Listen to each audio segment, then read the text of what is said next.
Yeah, so I'm actually originally from Mankato. I was born and raised there. My family has been there for generations. If you guys know where Highland Hills is on top of campus, that was my great grandfather's land. So we've been in Mankato quite a few years. I graduated college, Mike, in 2007 with my BA in political science and BA in sociology. And if you don't remember, that's kind of when the economy tanked, and there wasn't a lot of opportunities out there, especially in my field. So I decided to do what I was doing already in college and become a manager for Walmart. I worked for Walmart for 15 years. I was a manager there for 11 of those 15 years.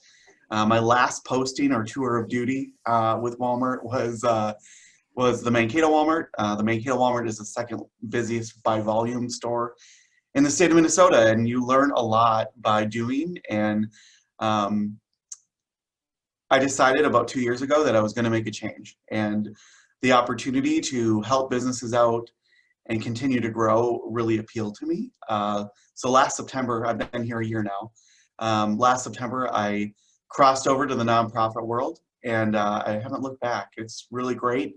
I get to help businesses every day, um, and it's a great experience. So much different than the fast-paced environment I was in. So with that, um, I'm not a,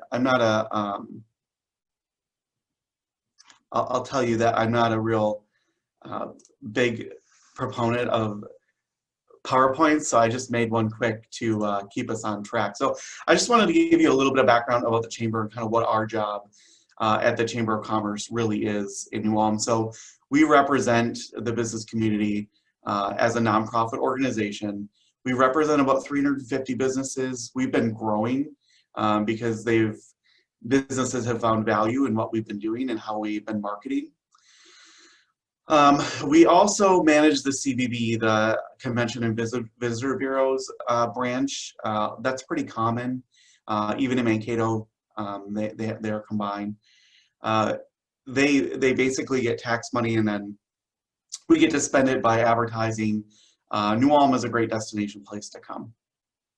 We also have another nonprofit side of us that basically deals with education and grant giving for those that are in the trades.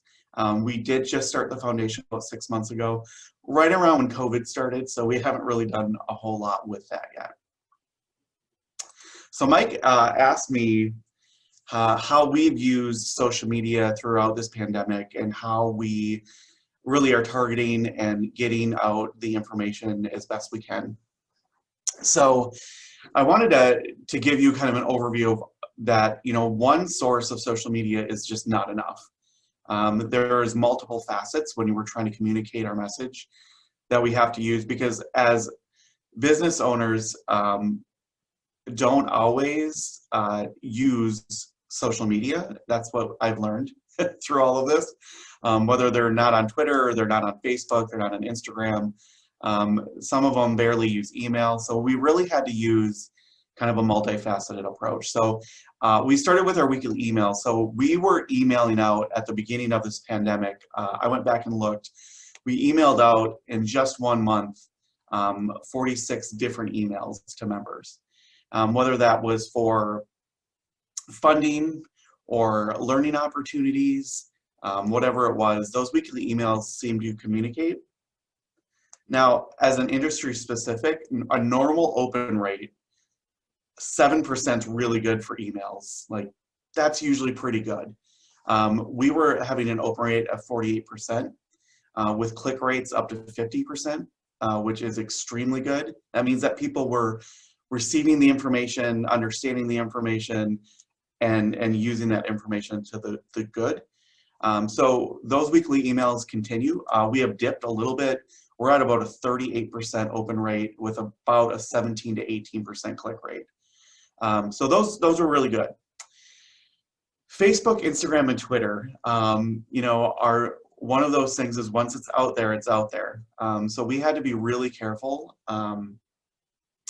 and understand the consequences, not consequences, but the understanding that, you know, once it was out there, the business community would start spreading things. So they had to be accurate, right? So many times people would post things and have to delete them, and we didn't want to be that organization. We wanted to provide the most accurate information we possibly could. For most of our Facebook, Instagram, and Twitter social media campaign,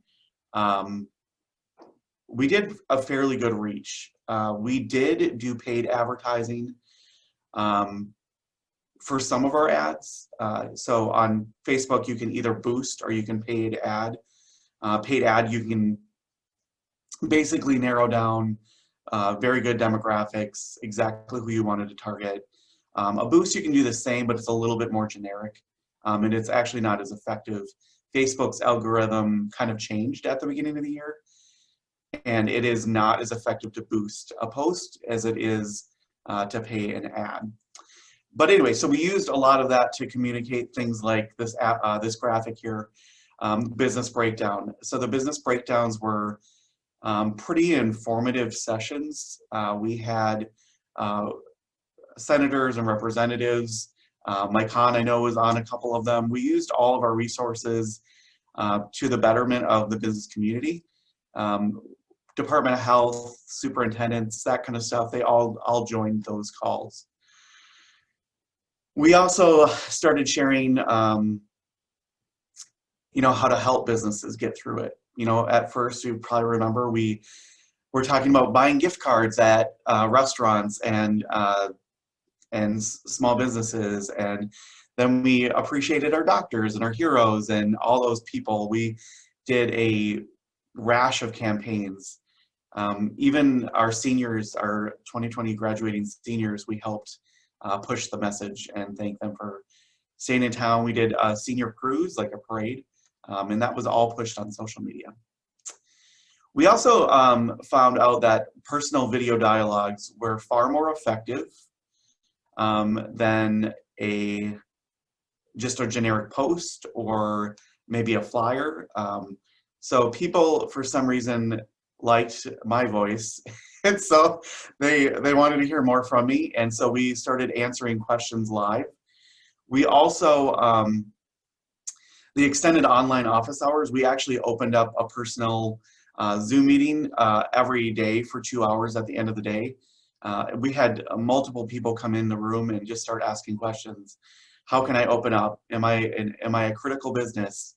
You know, what do I do to furlough my employees? So all of those questions we were trying to give resources to on the fly. And so that seemed to be better because some of the business community relies more heavily on that. And then we did use a lot of Facebook pre-registration Zoom to reach people. I'll tell you, the Facebook events, about halfway through, all virtual events I canceled at the chamber. They just became ineffective and really wasn't worth our time. We weren't having a very good reach. So how do we do all of those things in one spot? We just pulled it together. So we used a lot of groups to give us information, because I'm certainly not a health expert. I drink way too much caffeinated beverage and I eat terrible. So speaking to being a health expert way is not good. So we actually started pulling in all kinds of Brown County Health and the manager of the city, the EDA, superintendents, media consultants. You know, Lime Valley did a really great presentation on how to start an online store for us at one point. We also had the U.S. Chamber and the Minnesota Chamber continue to help some of our businesses that were still in need. And I think more than anything, it was just to give them more outlets. If you remember correctly, when the pandemic really first started, there was a lot of information going at businesses, and it was extremely hard to filter. And so we were trying to be the filter and not share every single thing, but share the really important things: how to get funding, where to find it, how to get help. Those were the things that we're really trying to push, while minimizing stories like anything political, anything that didn't really point to the cause. We've just stopped sharing those types of things.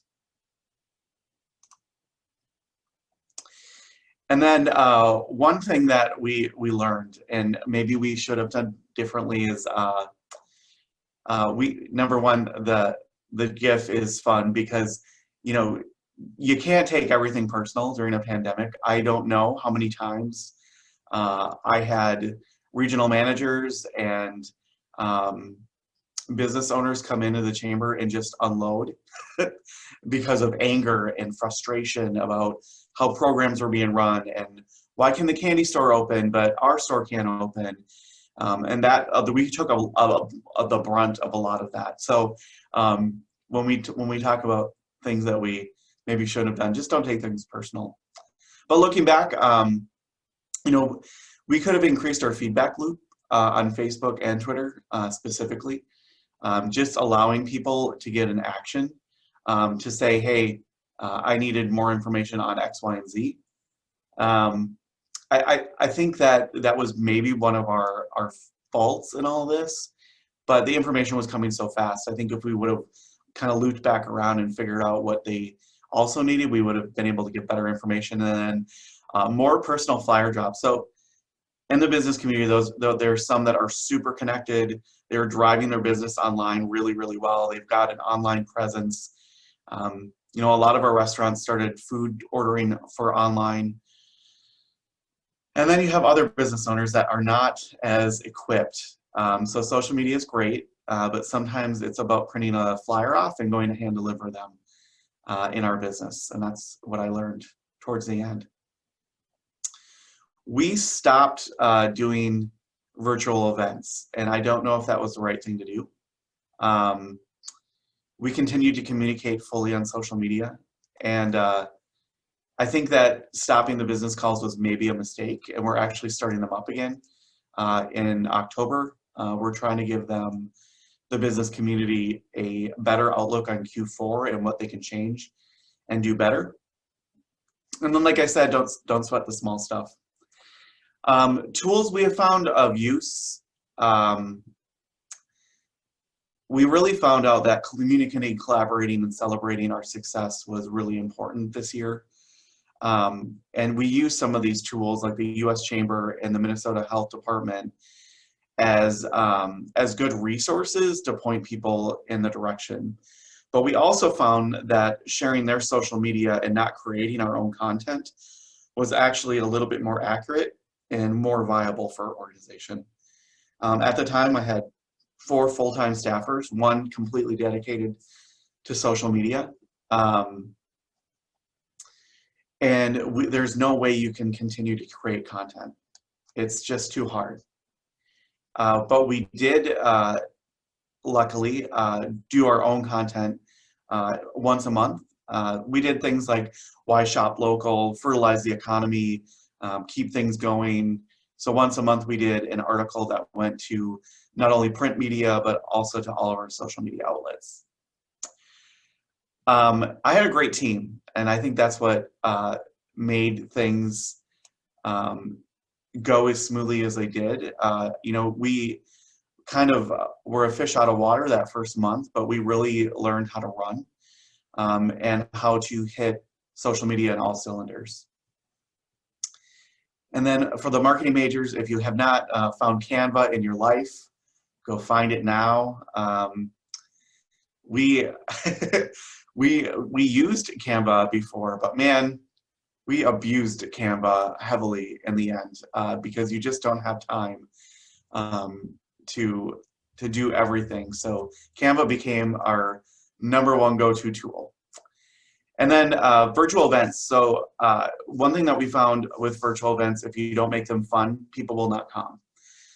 So the Savants of Questions, I think out of Mankato, they do virtual trivia nights. We sponsored a couple of those, invited our members, invited everyone in our leadership programs to kind of get everyone back together again.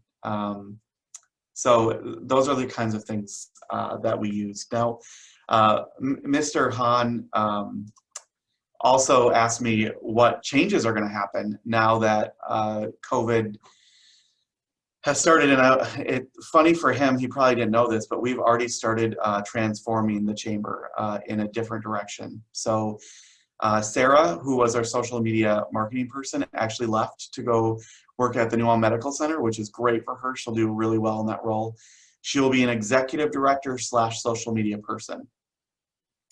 So she's going to use the tools that we've used at the chamber in a little bit different capacity, but she's really excited. I'm excited for her. I get to keep her in the community and still call her when I run into problems. So she's really great. But we also did some transformations in structure at the chamber. We are outsourcing a lot of our social media and advertising. So we actually just put an RFP out 2 weeks ago. They're due next week. And then we're gonna pick who gets to help the chamber advertise and use social media to our advantage. We also eliminated a position at the chamber called our executive assistant. They were to kind of help me get out more, and obviously with COVID, it just was not happening. And in the chamber world, we are a membership-based organization, and it's time to change that perception. So we have a lot of work to do on the backside of this. So right now it's just myself as full-time, and I have Jenny Eckstein, who is our VP, that is still in the office, but everyone else has left me, and it's a good thing. We plan to pick it up in 2021. We know what we want, but we're not hiring until some of this blows over. So Mike didn't know that, but we actually started transforming right away. You know, one thing that I keep telling nonprofit organizations is if you don't see what you're going to do in 5 years, then you're probably not going to survive. And so it's really hard for nonprofits right now to see the light, because a lot of their festivals, organizations, carnivals, whatever they did in the past to raise funds are gone. And they probably won't be here next spring either. So, you know, how do you transform what you used to do into something that is useful? At the chamber world, it is all about connecting and communicating with people, but also filling the need for things that they don't have, like leadership programs, and giving them the resources that they actually need.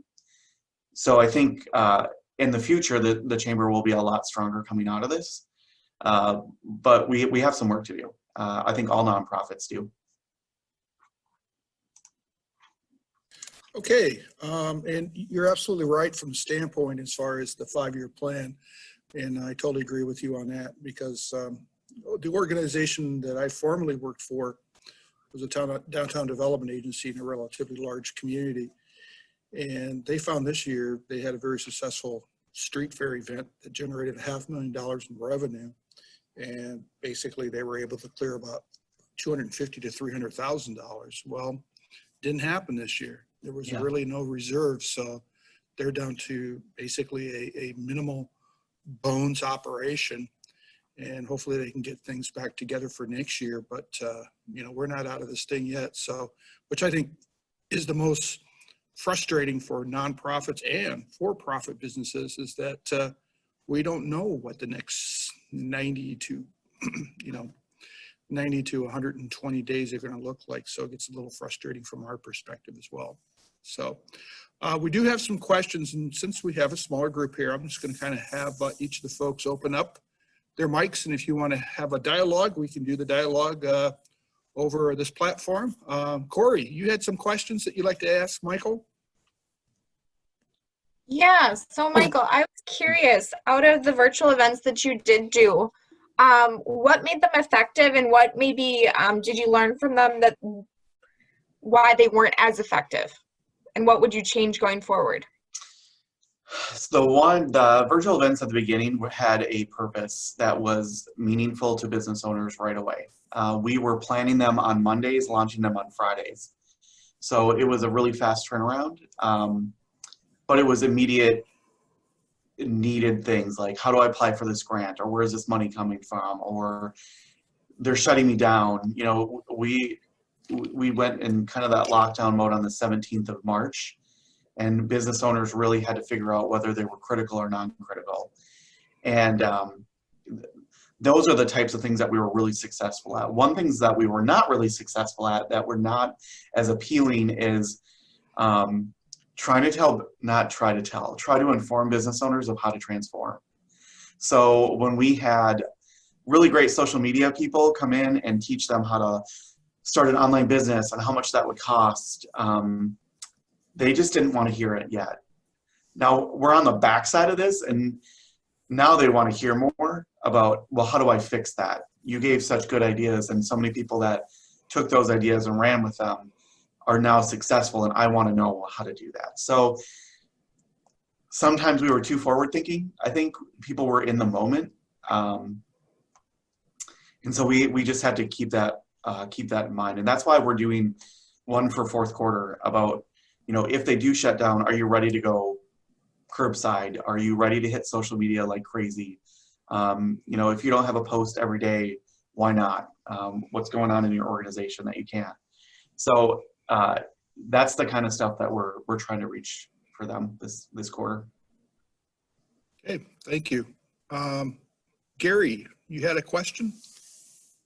You're on mute, Gary. There we go. Sorry. Yeah, on the Zoom events, a couple of different things. When you're dealing environment and you're doing it regularly on the Zoom events, there's been some concern about security. So I'd be curious if you have any issues there.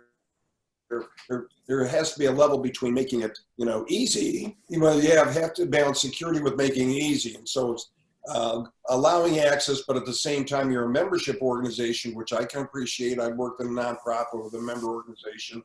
So you have to make the case you're bringing value. So you got to have a balance between having it, you know, available to members and being somewhat open. So from a security, the business call idea, I'd like to hear a little bit more about that.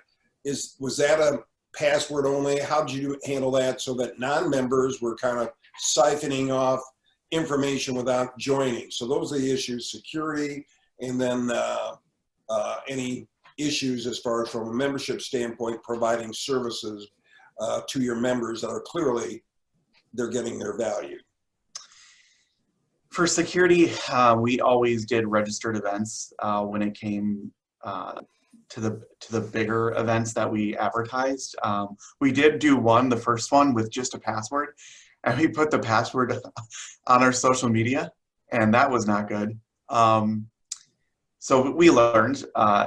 As far as, you know, membership versus non-membership, at the very beginning of this, I told our board and the executive team, I don't care if they're a member or not, we're going to provide services to the entire business community.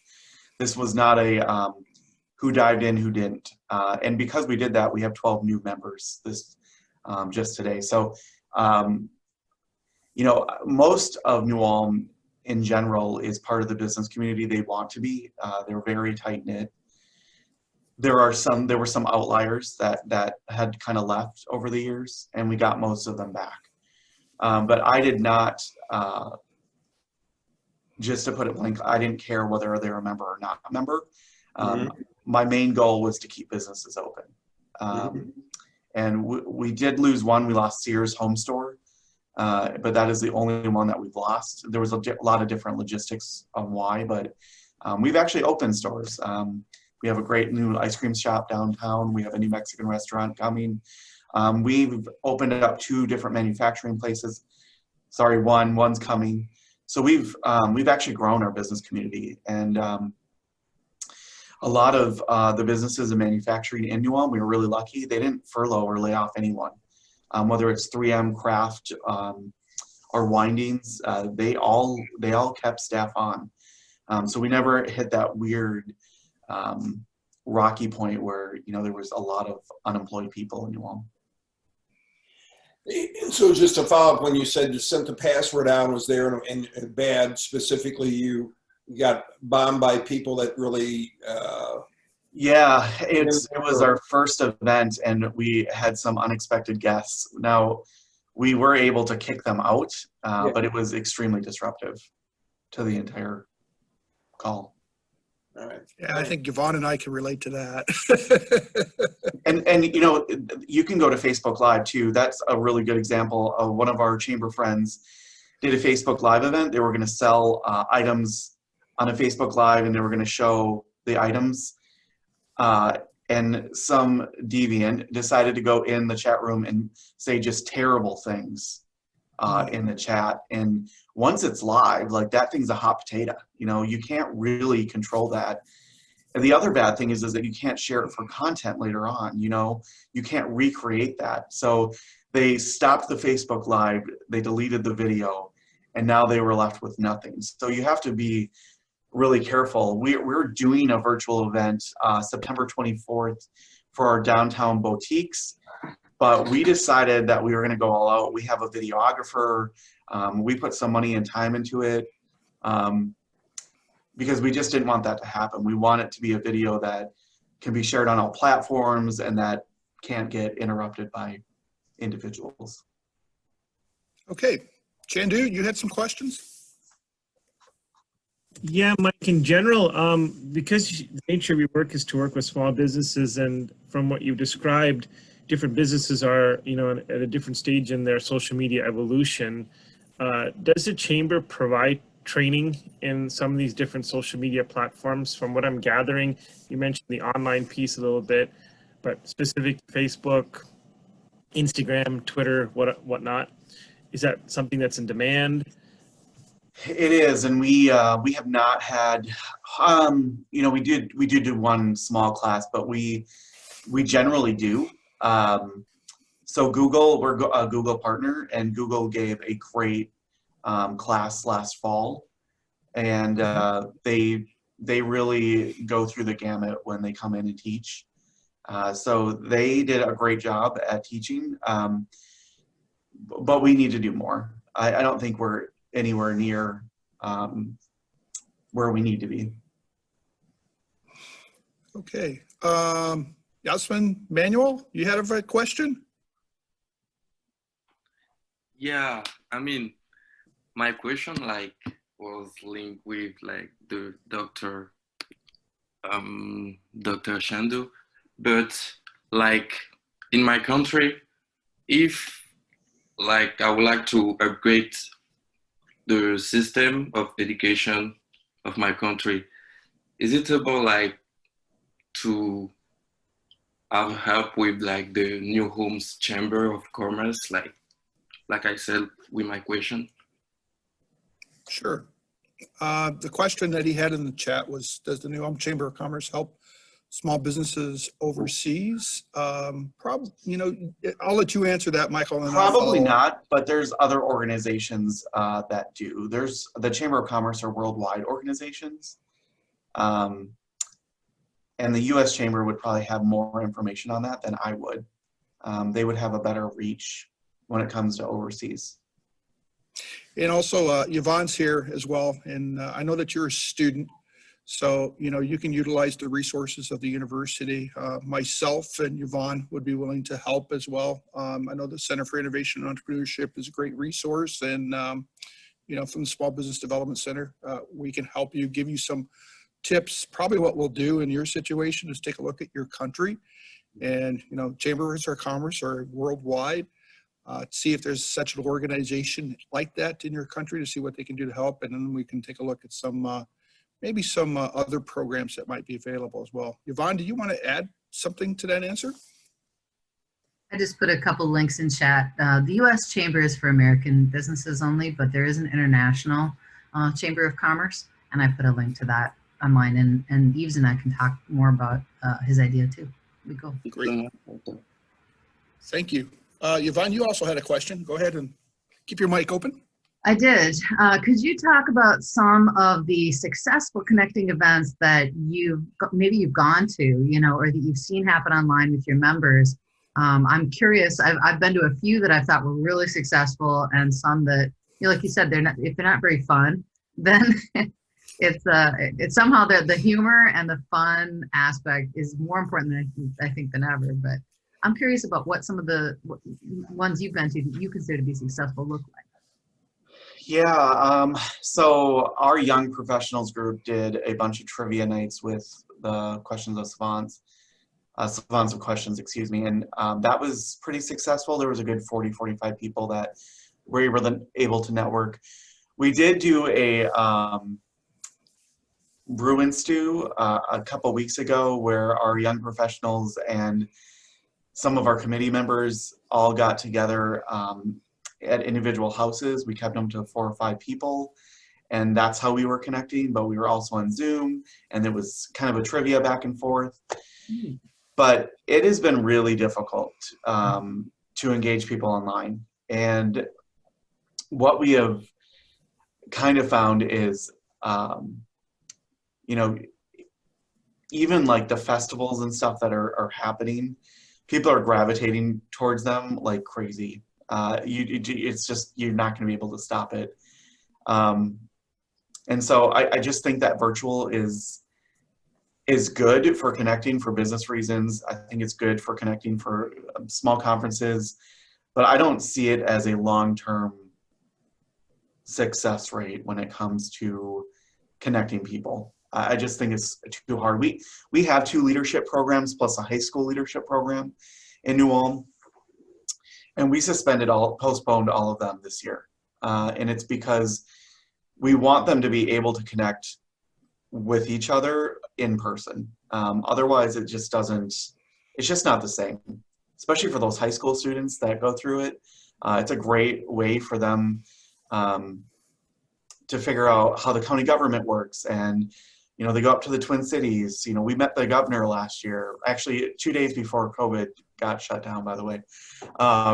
So it's a great networking class, but it has to be in person. And we just didn't want the kids to sit through that. Have you had any thoughts, just as a follow-up, have you had any thoughts about doing in-person things, you know, in a way that is safe, right, with distancing and masks and all that kind of stuff? And have you, you know, do you have any plans to try something like that anytime soon? So we are doing, so for those that don't know, New Ulm is the city of festivals in Minnesota. We have a fest almost every single month. We have not had one fest this year, except Bachfest. We did do Bachfest right before closure. So we're doing stuff for Oktoberfest. It is going to be much smaller. We have Maker Faire Minnesota, which is an organization of crafts and artisans, coming to New Ulm on October 3rd. They have over 40 vendors. They are going to go all the way down Minnesota Street, which is our like main downtown area. And so we've done this in the past. We're going to social distance them as best we can, but it will be virtually like shopping at a Walmart or a Hy-Vee. You know, we ask people to wear masks. They have sanitizers at each station. We have outdoor or, you know, porta potties that are brought in. So we are doing that. And for our annual meeting, we're not giving up because that's not my nature.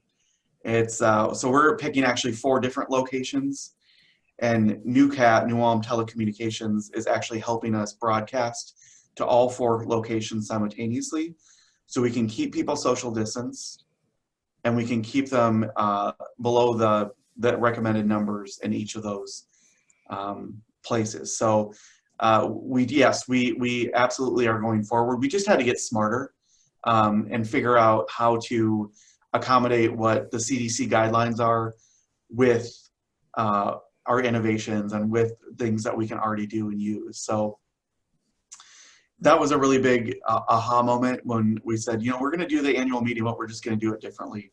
You know, we're asking people not to mingle. They have to sit down at a chair. You know, there's sanitizers, there's going to be masks when they're not eating. So we are going to go forward with some of our events, but as far as bands and beer go, nope, we're not touching that. So. And you did bring up an excellent point earlier, and I'll kind of credit your colleague over in St. Peter, which is my hometown.